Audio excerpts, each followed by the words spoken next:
ఒక కాకి పేరు మీద వచ్చిన క్షేత్రం ఏదో తెలుసా?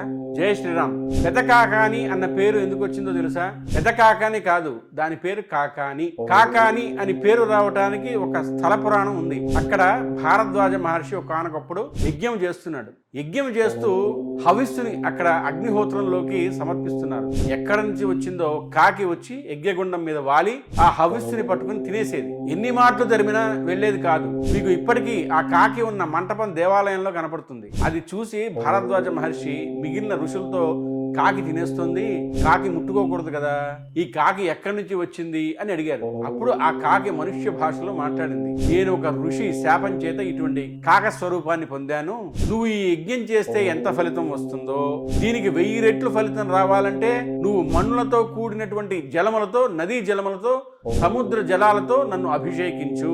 అప్పుడు నా స్వస్వరూపాన్ని పొందుతాను, నీకు గొప్ప ఫలితం వస్తుంది అంటుంది కాకి. అప్పుడు భారద్వాజ మహర్షి అభిషేకించారు అక్కడ. అప్పుడు కావ్ కావ్ అని తిరిగేటటువంటి కాకి స్వస్వరూపాన్ని పొంది వెళ్ళిపోయింది. కాబట్టి కా కా కా అంటూ ఎప్పుడు కా అని తిరిగిన క్షేత్రం కాబట్టి కాకాని అయింది.